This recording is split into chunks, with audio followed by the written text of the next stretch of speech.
Hello, everybody, and welcome to the Blizzard Watch podcast. I'm Matt. I'm your host, and with me this week are my two fantastic co-hosts, Liz Harper and Joe Perez. Sorry that I hiccuped there. That was awful. You guys say hi, greet people, do a brief thing, and we'll go into the top stories because there's quite a bit to talk about. There is. Hello? Also, hi. I got nothing. That's all. I'm just saying hello. You told me to say hello. I did the thing, Matt. I heard you, man. The problem is that I have to turn the master volume down in the game so people can hear us and not the sweeping music of Stormwind. So I was hoping to get a little bit more time to do that. Anyway, there, we did. We can now talk about the various things that are going on, including the first thing we're going to talk about just because it took me by such surprise. Hearthstone Mercenaries is going into maintenance mode, which, I mean, I guess I didn't see this coming. Joe, I don't think you ever played it or cared about it. Not really. But Liz, I know you did at least a little. Why don't you talk a little bit about what you felt about hearing this, and then I'll talk about what I felt, because, probably we're equally surprised. Yeah, I mean, I was surprised, but also I kind of hated Hearthstone Mercenaries. Like, it was reasonably fun, but the gameplay loop was to grind a lot or to spend a lot of money so you did not have to grind so much. I think that's something I want to talk to. I'm going to try to remember to come back on that. Go ahead. I mean, that was kind of the whole problem with the mode, was it felt like a game built to extract money from you, not a game built to have fun.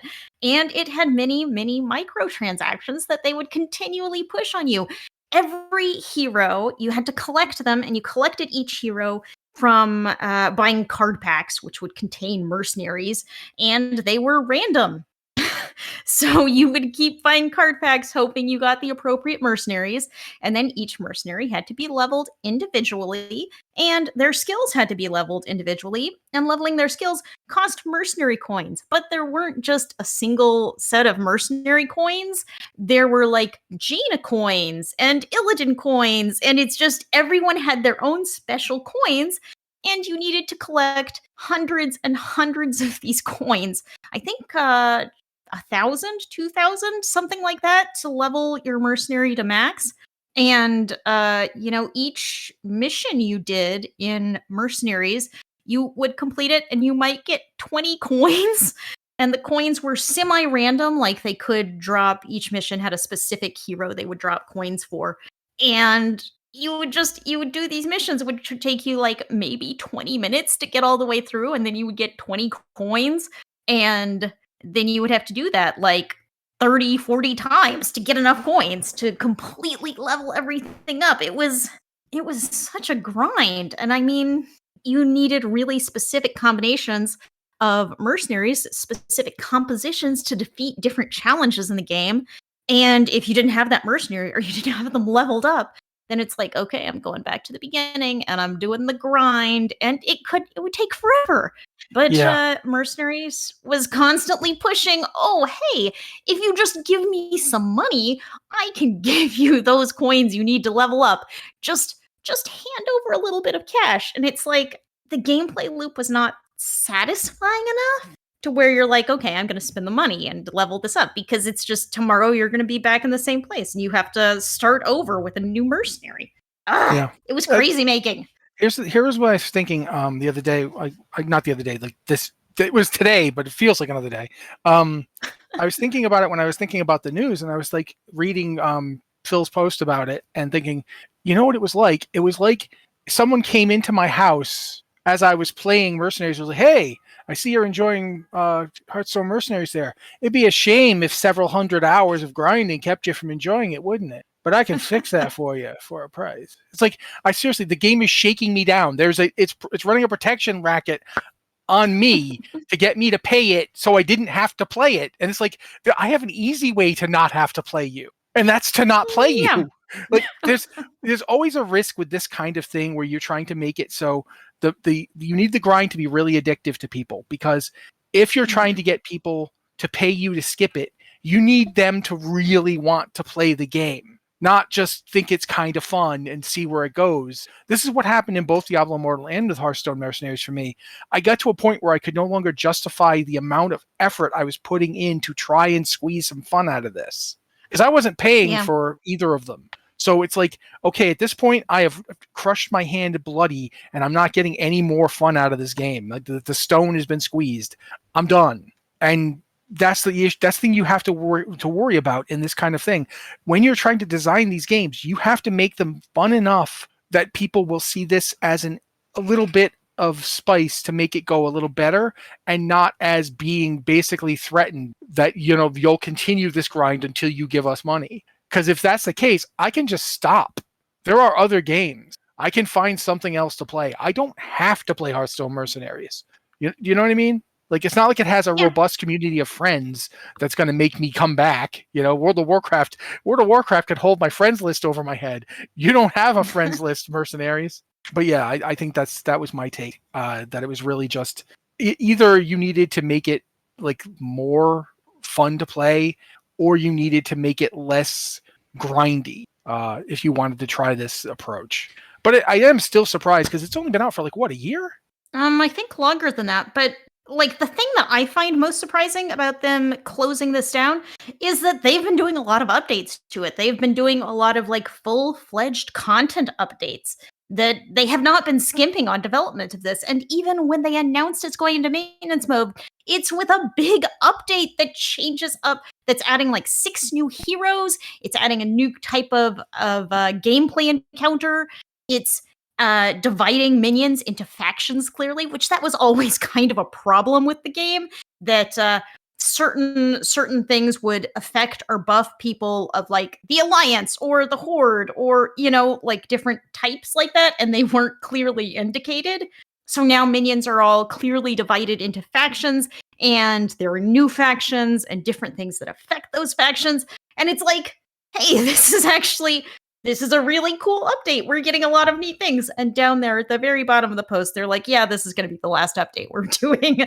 So it seemed really out of the blue, because they have been working hard on making this a better game. And they have, actually. Yeah. Since launch, they have improved it a lot. I'm sure they have. It's just an interesting example of that whole idea of the bad launch and can you overcome it? Player expectation. We've seen it before. I don't want to say it was a bad launch. I don't think it had a bad launch. Just they've really improved it as it went. They've refined it and made it better, more fun, easier to advance. Because one of the things when it launched, one of the ways to level your mercenaries, well, the primary way to level everyone up, was to do these quests.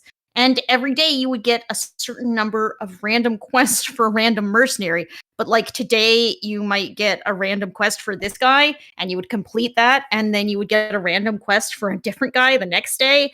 So leveling one mercenary was really, really hard. Yeah, I want to level I want to level my Hammer Girl, but I can't because I don't keep not getting quests for Hammer Girl. I'm sorry, that's what I call her, just Hammer Girl. So I liked Hammer Girl, but so. At some point, they changed that to where if you get the first quest, once you complete the first quest, you'll get the second one and the third one, and until you finish their entire quest chain. And it's that's a really good idea. That makes it a lot easier to advance and to collect all your mercenary coins, which you got from quest rewards. I mean, they've really done some good things with the game, but now the party's over. This has me wondering, and I think Joe can actually comment on this one. How much of this do you think is aimed at the idea that Hearthstone is less a card game nowadays and more multiple games, like a trench coat situation? Do you think that there's a certain amount of let's get back to designing systems we know people are enjoying and that are integral to the brand, for lack of a better word?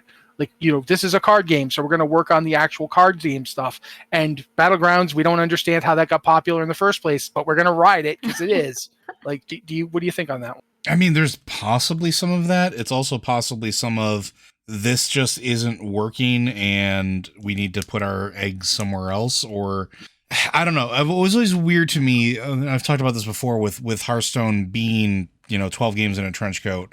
It seems to lack sort of that focus. And I think part of the charm that made Hearthstone as good as it was the first time around and what it made it such a popular game was a simple, addictive card game that had a low barrier to entry. And so people could play it on their mobile devices. They could play it for 10 minutes at a time. They could, play it when they were doing nothing else or whatever the case is and just had a few minutes to spare and kill. And adding these modes in kind of takes away from that, right? Like Liz is talking about how grindy it was. I think that plays a huge factor in it. And I think that maybe it's a cost analysis of, is this too grindy for our average player? Was the engagement not what we thought it was going to be? And the answer is probably no. It probably wasn't what they wanted. So they're moving away from it. Like I would not be surprised if it was just quote unquote underperforming because of how it was designed, and thus getting put into maintenance mode where people who enjoy it, because there are people who do enjoy it, can keep playing what they have, but there's no active development anymore because they need to put resources, like you said, Matt, maybe back into the core of the game, make it enjoyable again.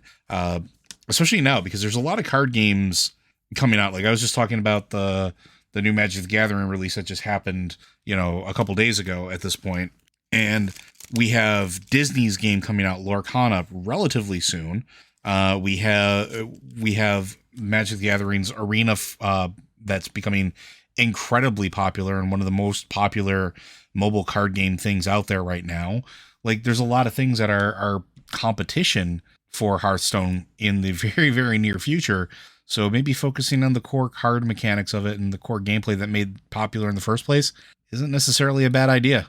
I'm going to say one of those competitors is Marvel Snap. Liz, you've been playing Marvel Snap, right?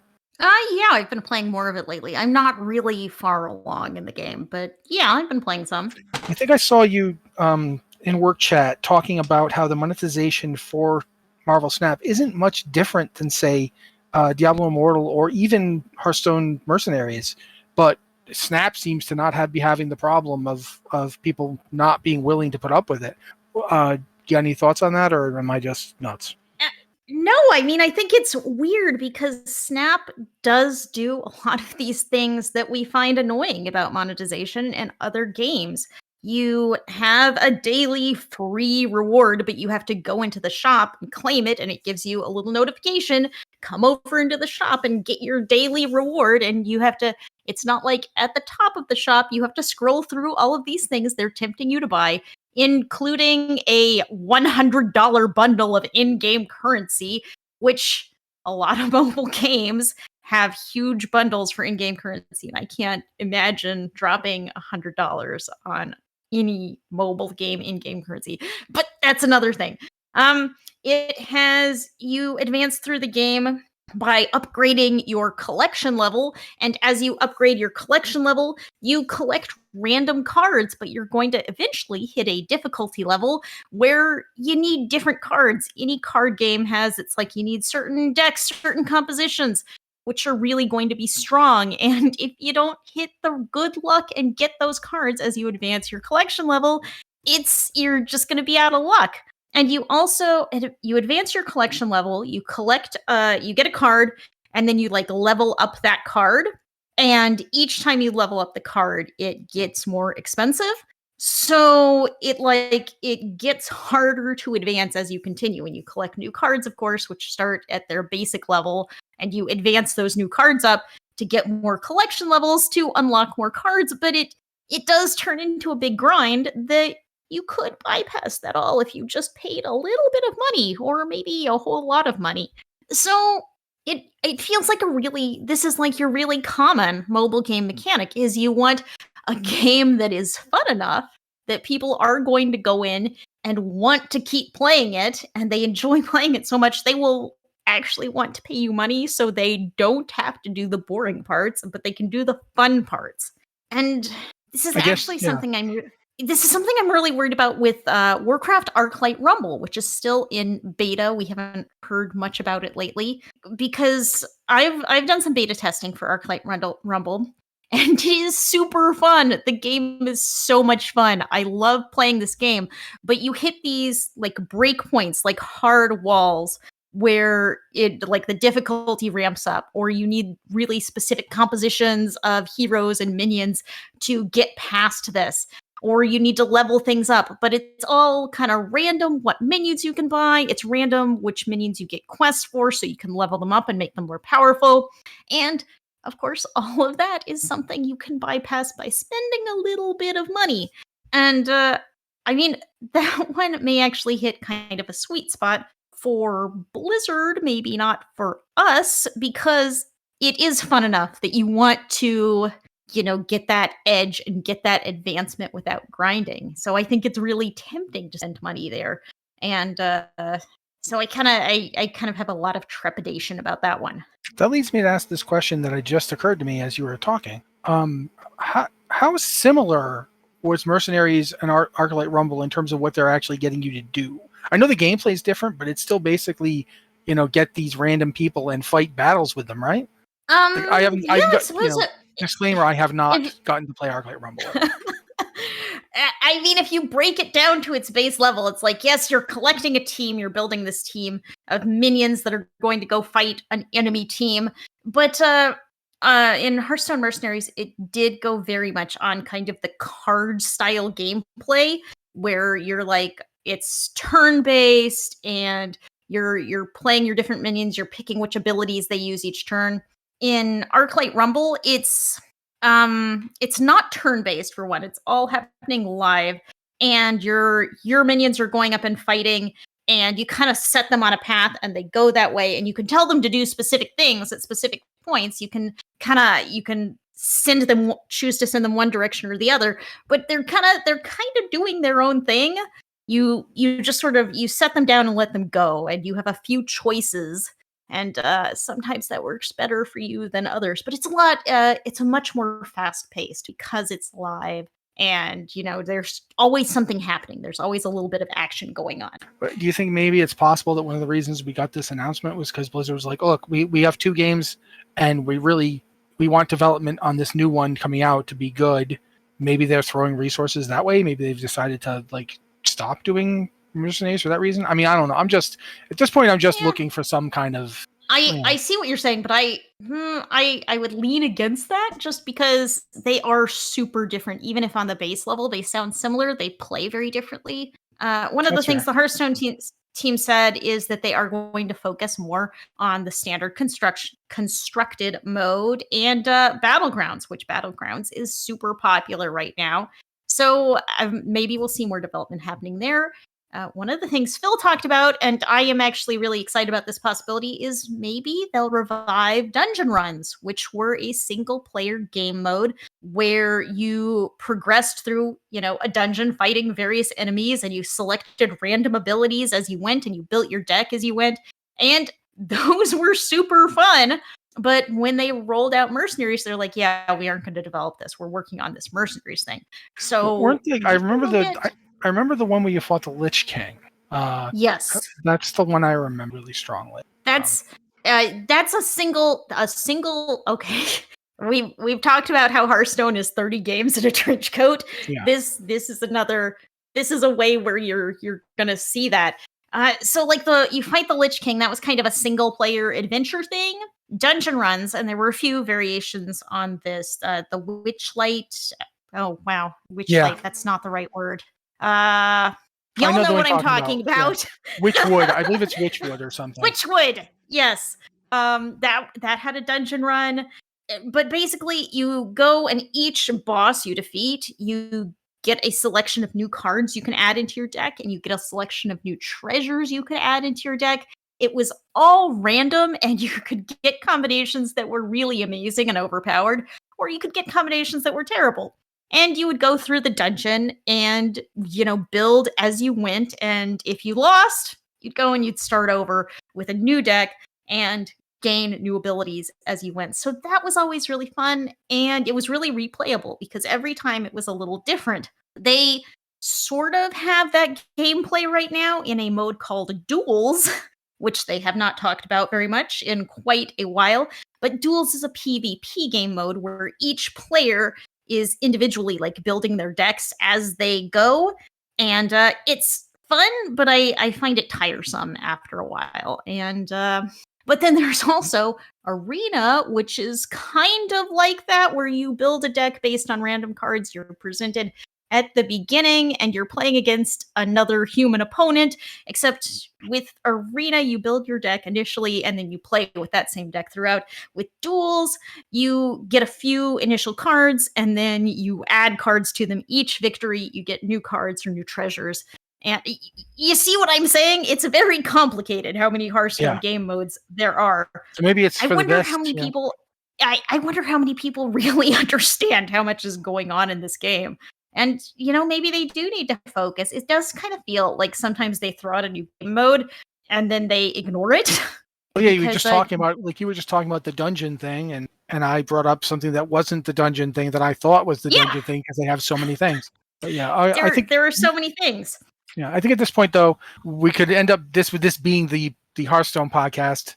Yeah, not necessarily against that, but we should probably talk about at least a couple other things. Diablo 2 is going to have its patch 2.6 on the 16th of February, and that's also when the latter season 3 is going to start. We actually had a bit of back and forth on that this is some inside baseball. We were trying to figure out if they did that for Diablo 2 because they don't do that for Diablo 3, and we were like, I mean, I think they do, but we eventually did figure out that yes, they do that. And what's interesting about the new season 3 is also going to be when we get the new rune words. There's I think about 8 total, maybe more, coming in. That's some interesting new gameplay for Diablo 2. That's really just kind of cool to me that Diablo 2's patch 2.6 is coming. It's going to have a new ladder season. It's going to have new content in the form of these new rune words. This is a game that came out in 2000. So yeah, It is interesting to see this. Joe, I know you've played a lot more Diablo 2 than I have, and I've played a fair amount.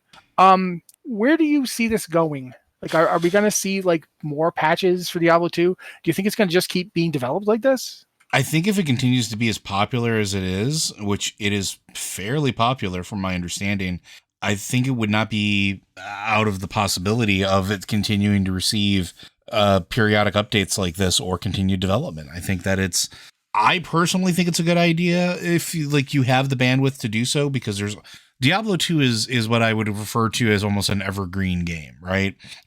Even though it's almost 23 years old, 25 years old at this point, like it's old. What they did with the updating it, bringing it over to be able to play on the new network standards that we have and everything else, revitalized a game that was a lot of people's like just absolute favorites. And I know I've heard some people talk about like, well, continuing to develop it is like continuing to develop its own competition for Diablo 4. And it's like, no, they're still two completely different games.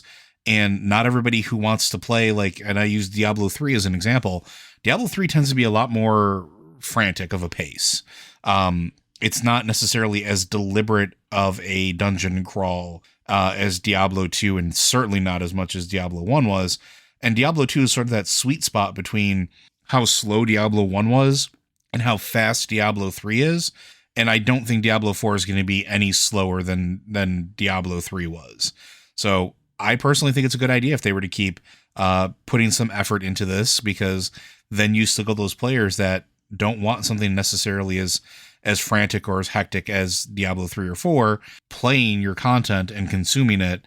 And invariably those are people that spend money on your, various offerings. So I will say this as somebody who played a demo that's at this point 4 years old. I would have called the Diablo 4 style punctuated equilibrium, where it sometimes plays a little slower than Diablo 3 and then goes into a, oh God, all my stuff is up, boom mode. And then it goes back to being a little bit slow. But again, 4 years ago. So take it with a grain. This does lead me though into this idea that you could theoretically actually have 4 Diablo games in development at once this year, because the other thing, while we know about Diablo 2's season, we know when it's going to be on the 16th. We don't know when Diablo 3 is going to have its patch for season 28, the 2.7.5 PTRs, I think ending as we're recording this. It will end today, unless of course some huge bug comes up and they have to roll it on, but doesn't look like that's happening. Season 28 is going to be an incredibly complex season. It's like you talk about the metagame for seasons. Season 28 has a metagame for its metagame. So it's possible this is it for Diablo 3 development, but it's also possible it isn't, because a lot of people still play it. Like a lot of people are playing Diablo 3. I play Diablo 3 routinely. I've done I haven't done every season since season 14, but I've done close to all of them. So yeah, it is interesting to me to think that. I'm going to throw that to you guys. Let Joe go first and then Liz. Do you think that there could actually sustain Diablos 2, 3, and 4 and Immortal all being developed at once? Do you think that that's possible? Probably not all of them. Then the question becomes, what do you put your effort into? And I think you look at what players are playing the most and what's getting you the most. From a corporate level, they'd say return on investment, but you got to look at what players are actually playing, right? So if Diablo 4 comes out and people stop playing Diablo 3 at such a large level compared to now, obviously, then do you continue to put a lot of development time into it, or do you walk that back and maybe not put it into development mode, but maybe the updates come a little bit further between each other? If it turns out that Diablo 2 Remastered is the most played Diablo game, do you put more resources behind it? It's questions that I don't know the answers to from a corporate standpoint, because I don't know what the initiative is behind Diablo. Do they want it to be, are they looking at profits like they did when Diablo 3 first released? Are they looking at player engagement? Are they looking at, long-term viability of the game? So I don't know, but I think it's you look at what players are playing and you actively develop for where the player base is. And, maybe take a look at the other ones and don't sunset them, but step away from them and make them not as higher priority to update, if that makes sense, unless there's a bug. Yeah, I think it makes sense. Liz? I think they're definitely going to keep Diablo 2 running and with updates. I mean, they aren't doing huge revolutionary updates to Diablo 2, but they are spending some development time and they're keeping seasons going and they are making changes to the game, which is super interesting and fun that they're continuing forward development. And I also think Diablo 2 is different enough that you can do that and, still have something unique. When Diablo 4 comes out, I would think they're going to look at conversions. How many people are going from Diablo 3 to Diablo 4? How many people are still playing Diablo 3? Because we're probably going to still have Season 28 going on when we get to Diablo 4. Are people still playing this? Are people still interested in playing this? And if people are, like if there's a split in the player base, maybe you do keep doing Diablo seasons. Diablo 3 does not have a huge development cycle. It's like every 3 or 4 months they add a new feature and it's a cool new season and it's fun.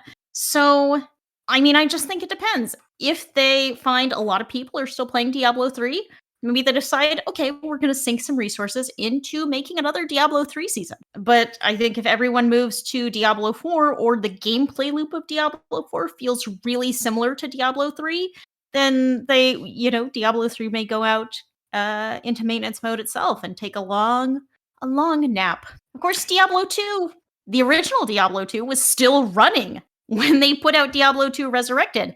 It could potentially just hang out and be a game that people keep playing, even though there's no active development. Yeah, I mean, and one of the things that I keep thinking about is the idea that you could theoretically see people there. I don't know how to put this without sounding like I'm bagging on them, and that's not the case. But witch doctor and demon hunter players are not happy that they're not going to get to be in Diablo 4. That's true. And you think that witch doctors are the least played class because they are, but the people who do play them absolutely love them. And it's like, could Diablo 3 be sustained entirely on the spite of witch doctor players? Who knows? I mean, I don't know how many there are, but yeah, I mean, it's one of those things that I have been thinking of. But yeah, the idea that we could have multiple, of course, with the way NetEase and stuff is going with that, maybe Diablo Immortal is the one that's not going to be around. Yeah. That is actually a really good point too. We don't know what Diablo Immortal is going to look like in this coming year and how that's going to shake out, especially because, I mean, the Chinese and the Asian market is really big for Immortal. Like it's not an insignificant portion of the their player base, so it's something to watch.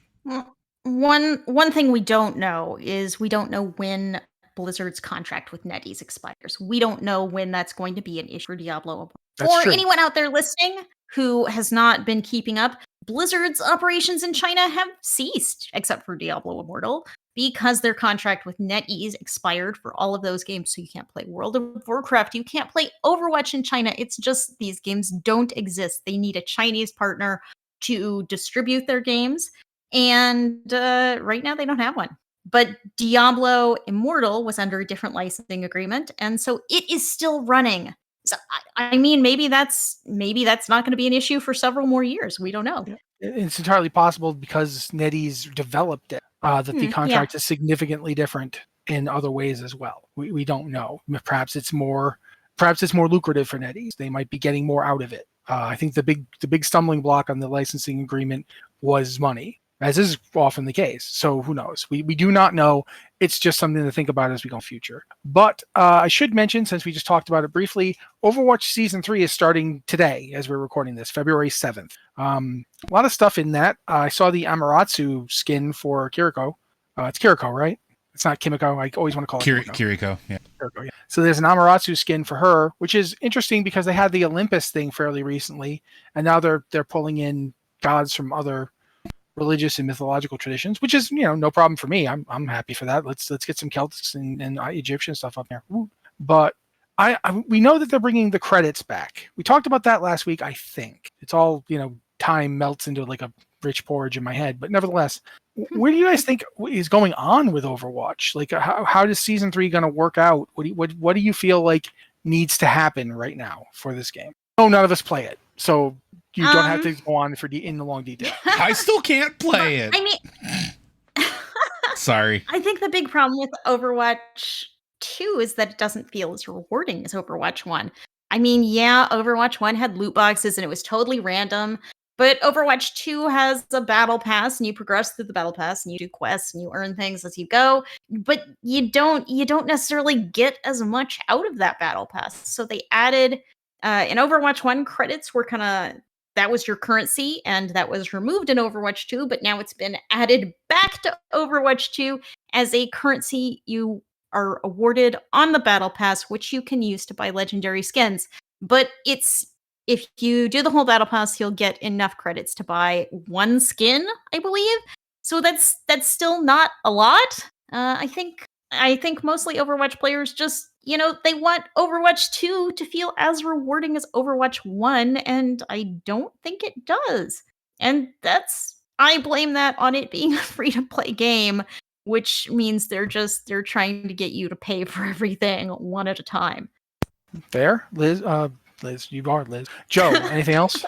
I have nothing to add that Liz has not already said. Okay. Really briefly explain that I still can't play it. So I just want people to understand that. Yeah, so it's still a thing that I'm having a struggle with, which is, for whatever reason, on my machine, which is not exactly a slouch of a computer, this thing is built for streaming and running Cyberpunk 2077 at like the highest setting while streaming. When I try to play Overwatch 3, I literally get maybe 5 minutes of the game being open before it has maximized all available system memory and has started spilling over into my Windows page file. To the so point, it's Mozilla. It makes Mozilla and Chrome look like they're like chickens just pecking at hay comparatively. Like it is ridiculous how much memory it consumes immediately. So like I've tried to play so that I can make like an informed decision on it. Because I hate giving an opinion or talking about something that I don't have firsthand experience with. I just can't. Like, I legitimately cannot. And like, again, it's not like it's running a slouch of a machine. Like I'm sitting here at 32 gigs of massive RAM. I have tons of storage. Like, this should not be an issue in this day and age. And yet here we are. And there's nothing. There's no fixes. There's no anything about it. So no idea what's going on with it. So yeah, just kind of upset that I don't even get to play. I just thought people should actually know that kind of thing is happening so they understand. But now we're going to move into talking a little bit about World of Warcraft. First off, Love is in the Air started yesterday as we're recording. That was the 6th of February. It's going until the 20th. And Liz just informed us via email because I did not know this. Apparently they've made it so that the Love Rocket has a greatly increased chance of dropping on your first kill of the day. Is that correct? Your email is here, but I don't want to scroll down because I'm lazy. Plus, we're doing a podcast. Yes, yes. The first, what does it drop in? It drops in a heart-shaped box, I believe. The first heart-shaped box you get per day has what Blizzard calls a greatly increased chance of dropping the X-45 Heartbreaker mount, which you all know as the giant pink rocket that everyone spends every hour of their day in February farming for without ever getting it. So maybe this year is your year, your time. I'm going to say straight up, I've never wanted the Love Rocket because it is a giant pink rocket that I straddle, and that's just too much for me. Straight up. Every time we talk about this, I keep thinking of the Kiss song that I will not mention, but it just constantly plays on loop in my head. Mm-hmm. It's just, no, I don't want it. But I get why people want it. There's mount collectors who just want every mount, and there's people who love the idea of this ridiculous thing. And it is a ridiculous thing, but that's a lot of stuff in World of Warcraft is ridiculous. That's great. But so if you're trying to get it, at least once a day, you should try because you've got a greatly increased chance. Apparently, is that per character or per account? It sounds like, from my understanding, it sounds like it's per account. I could be wrong though. Yeah, I think it would make sense for them to do it by account because it's an account-wide mount, and players have been cycling through alts like crazy to go get it and farm it in the past. Making it an increased chance in your first kill per account per day would make more sense than because then you don't feel like you got to go swap and kill it again on yet another character. But that's why I asked. It does sound like you can farm it if you want to. You can keep killing it over and over again with all of your ults. Yeah, but you don't get the increased chance. Yeah, they specify that the first drop of the day you get an increased chance. Yeah, that makes sense. Which could still be really low. We do not know.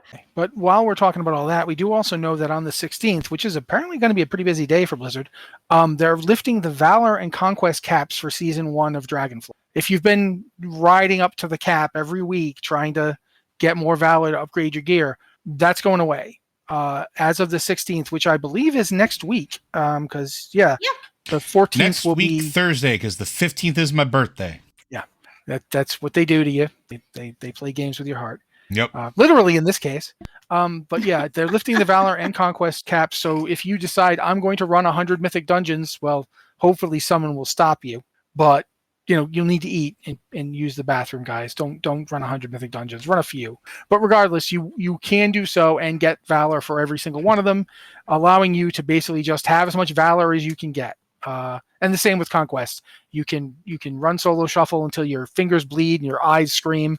You can go do arenas until your loved ones try to find out what happened to you and why no one's heard from you in a year. Stuff like that. The only thing stopping you from doing these things is you. So please think of yourself and don't go crazy here. I mean, I've known people who the second a cap is off have literally just spent 24 hours straight doing that thing. Don't be that Mitch. Liz, how long do you think before we see a doe on like constantly farming Valor? What do you think? I mean, doesn't he already do that? That's kind of what it feels like with the. Our guild has a group of people who are they seem to always be doing Mythic Plus, and I'm like, I cannot maintain that level of time or enthusiasm, but some people really enjoy it. More power to them. Now they can get more upgrades. Please remember to use the facilities and get food and get up and walk around a little bit. These are all important things. We're all getting older, guys. You can't just sit there for 20 hours anymore. You actually need to get up and move around or your body will hurt you. So just a tip from old Grouchy here. Keep that in mind. But while we know that that's happening, we should probably talk about the class changes coming in, I think, today. 10.0.5 maintenance was when they would have already been introduced. These are changes that were originally in 10.0.7's PTR, and now they're being introduced in 10.0.5. So they're still on the 10.0.7 PTR, but they're part of the game right now. I looked at them. They mostly seem to be damage fixes. They're interesting. I don't have any really trenchant criticism about them based on one brief reading. I think if I were a blood DK, I'd be real happy. Which, quite frankly, blood DKs are cool. I have a blood DK. I should use it more.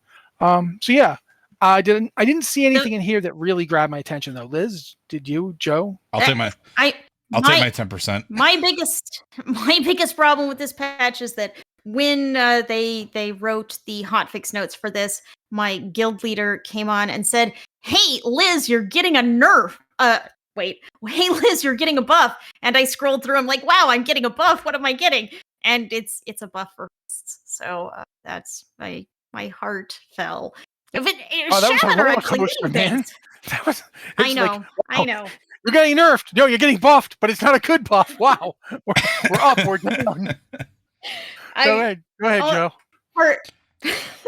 I mean, mine's easy. I'm just getting a 10% healing buff to 3 things. So overall healing surge, chain heal is getting a 10% buff, and for restoration, healing wave, healing rain, and overflowing shores is going to be increased by 10%. I'll take whatever I can get at this point. Close that gap with evokers. That's what I want. I don't think it's possible in gap with evokers. They are just they're way up there. For those of you at home, like, I'm not a bad healer. Liz is not a bad healer. And yet evokers... No, stop. You are not a bad healer. Shush.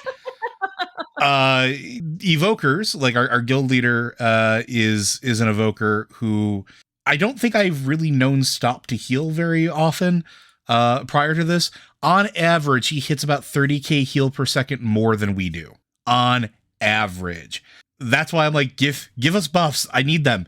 Close the gap just a little bit. Just let me feel like it's possible that I can catch up and surpass it. just give me that little hint of possibility, please. I find myself wondering how much of that is the raw ability to cast on the move. A lot of it, almost all of it. Almost all evokers, of it. I played I want to say resto evoker. That's not what they're called. Preservation. Whatever the healing. Preservation. I played a preservation evoker on the beta, and I didn't like it enough to switch to it or anything.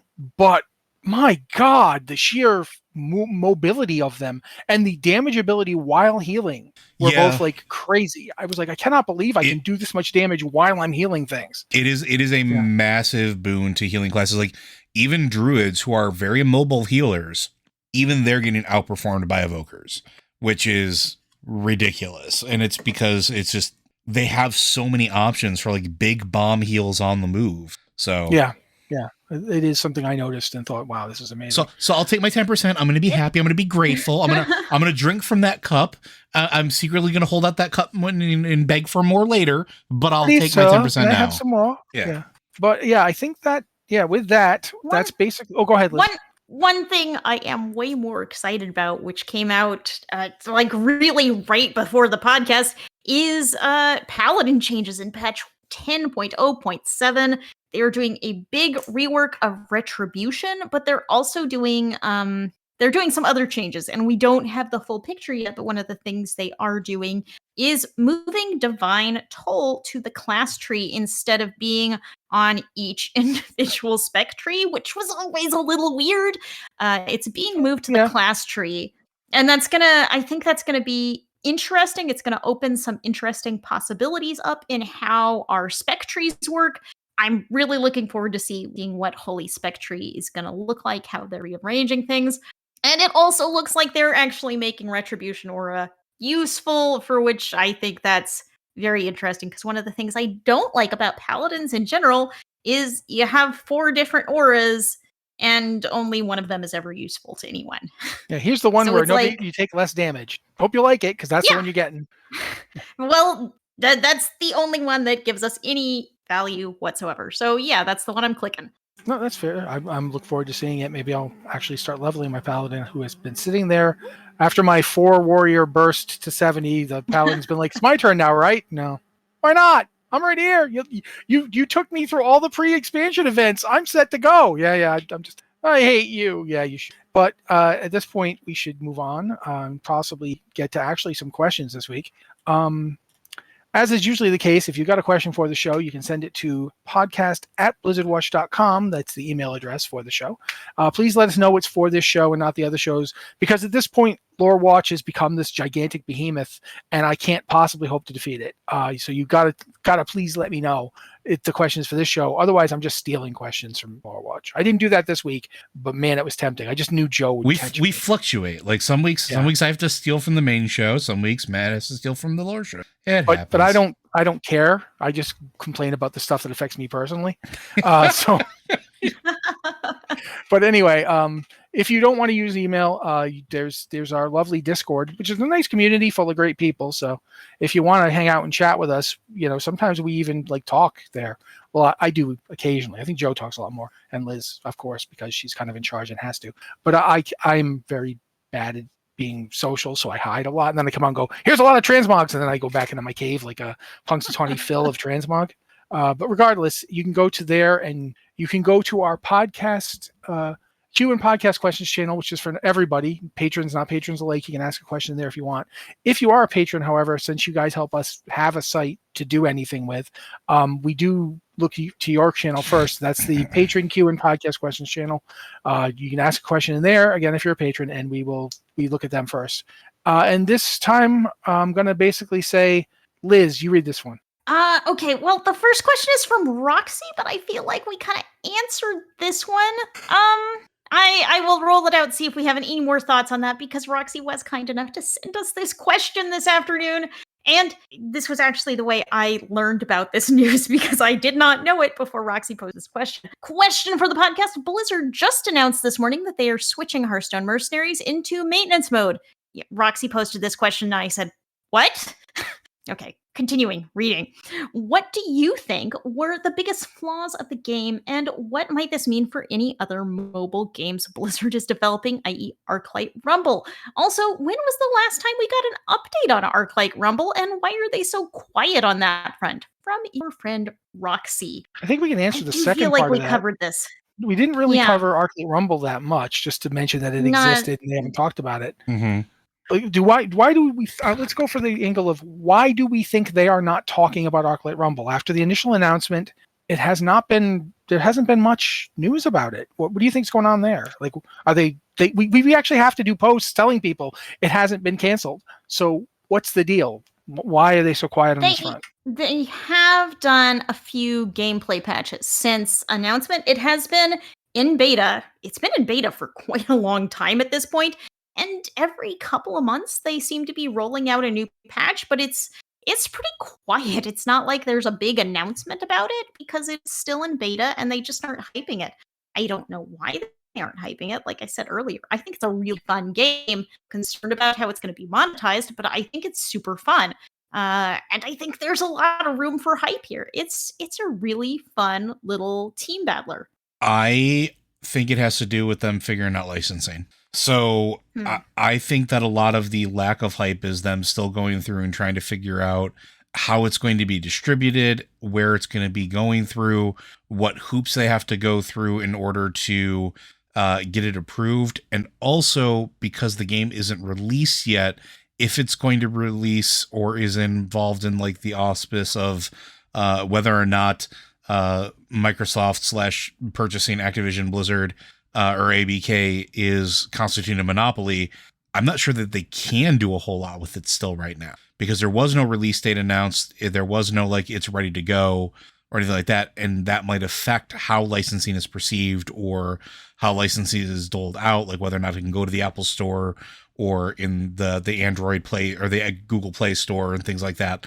So there might be an element of uncertainty with everything else that's going on. So that might be why we haven't heard a whole lot about it and why it's not super hyped. They might not know. Also, the stuff with NetEase may have thrown some of that into question as well, because if they don't have a distributor for what is probably the largest mobile market, what are they going to do? So that's my 2 cents. It is a mobile game, so it really has to go on the Apple Store and the Google Play Store. I mean, that's just not going to be an option to not do those things. Right. But it has to go through the approval process and it has to get verified, right? So like if anything is preventing it from doing so, that puts a damper on it. But they could still hype it. They could still make posts about it. They just aren't. They haven't. Even since it's like there was an initial wave of beta invites and there's been nothing since then. So it's just very strange. But I mean, is it though? Like, look at how players react to when something does get hyped and then has to get pushed back, right? Versus if you don't know what's going on with it and you don't have a solid idea or plans have changed, not hyping it until you know what's going on, because pushing it back might be more detrimental to the release of it than just not getting the hype up in the first place, right? Does that make sense? You understand what I'm trying to say? That does make sense, but I don't entirely agree with you. Okay. I just don't think Blizzard, in the past, I've seen corporations don't have that kind of forethought when it comes to their hype. Like, they hype. Yeah. They just do. They're like, here's a more hype. So, yeah, I don't know. I really feel like Blizzard doesn't always do a very good job of communicating. And I think that is more of a problem than hype necessarily, like when we were all getting hyped about Overwatch. But there was a lot of question about what Overwatch 2 even was. And then when it got here and it was something different than what we thought it would be, because there'd been all this miscommunication about what direction it was going, there was some disappointment. Like, I remember you, Joe, saying that you thought Overwatch 1 was going to keep being around and you could play it, but now everything is Overwatch 2. Yeah, because that's what they originally said, right? Like, they were originally making it seem like that when old Kaplan was still around. Yeah, and I think the community is part of the problem, because we do latch onto things developers say, and we do get really angry and yell at people and make it really unpleasant, and that makes developers not want to tell us anything, which makes us even more likely to grab onto the littlest scrap of information and hang on to it like it's the gospel. But like it's a perpetuating cycle. The fact that developers don't talk to us means that we cling on to every little bit of information, means that we get really upset when things change because we didn't know anything about this. It's just very sudden. We heard this, like we saw this in a tweet that was mentioned like 3 months ago, and we haven't heard anything else, so we're just clinging to this. And I really feel like the solution is more communication. To keep saying things, to say, okay, this is what we're working on, this is the direction we're going, and they change their mind, they get a new direction, they make another post, and they keep us in the loop. By keeping us in the loop, you avoid those miscommunications. You have this open line of communication, and I think that's really a better way to do it, but you kind of have to have the community on board. Look at the Diablo 4 developer updates for a good example of them, even when stuff was changing and stuff was happening, they kept putting that thing out like pretty quarterly, like 4 times a year. Yeah. Here's what we can tell you now. And it kept people. It wasn't. I'm stopping. It wasn't a small. Yeah, it wasn't a small thing. It was a big, meaty update with lots of information every time. Mm-hmm. And for that matter, some of it changed. Like there's been like iteration throughout. I remember the big change was like, oh, these items aren't working the way we want them to, so we're making a change to how items will be working. And nobody got upset about it because it was just put there. It was just flat out, this is what we're doing, this is why we're doing it. I'm not saying that they have to do that for everything, but I'm saying that that's a good model to follow if you do so. Having those updates really did, I think, keep the Diablo 4 pace on an even keel. But I think at this point we got time for one more, and Joe's here. So, Joe, read the next one, please. Okay, this comes from 6K. If the Emerald Dream is a spiritual background to our world that allows the great cycle to reset persist, is there an equivalent to that for the old gods that allows them to maintain in Immaterium? Matt said he wasn't stealing any from Lorewatch, then he lied. It says Q for whatever right on the front. He didn't say it was for Lorewatch. He said for whatever. Ah, yes, Matt does not understand how to read and put context to things. I forgot about that. I understand how to use like the rules to my advantage, and that does not say Lorewatch. So, boom. Answer the question. I'm not healing 6K rate anymore. I mean, maybe. We don't know. I mean, the problem is with the old gods is the old gods are they are what happens when you take pure void and throw it into the Materium, right? So there is a vast difference between them and, say, the Void Lords. While they quote unquote serve the void, Matt and I have talked about this for a while. It really isn't that they serve the void. They serve themselves. They're completely different entities than what they started out to in the first place. And maybe that's part of the void's plan. Maybe it's not part of the void's plan. But I also don't know that they necessarily need their own Emerald Dream, because we've already seen them co-opt our Emerald Dream, they're already part of our world. They've co-opted Titan facilities. They've co-opted that particular backup plan. We don't know what the Void looks like when it goes into other realms either, because we know that the Void can go to other realms. Last expansion, the Void showed us that it could get to Shadowlands, and it could cause a lot of trouble. It could do a lot of things that nobody wanted it to do. Looking at you, Bastion.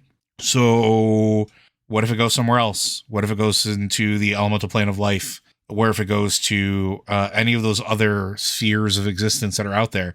What does that look like? What does a Void entity staying there turn it into? But I think that's one of the most key important things to really bear in mind, is that the old gods are not Void. They are made of Void, but they are different. They have evolved past it. Another way to look at it is really simple. Void at its basic heart is non-existence. It's like a null sector. It's void. It is literally a void. It is nothing. It is nothing as a thing. But you can't have nothing as a thing in the material plane. You can't have it where things actually are, because we don't live in a realm of ideas and concepts the way that people in the Shadowlands exist in such a place, and the such cosmic planes are similar in that they are conceptual. But the plane that Azeroth is in is physical and imminent, and as a result of that, when you throw a void entity there, you'll notice that the old gods are masters at twisting, co-opting, and corrupting,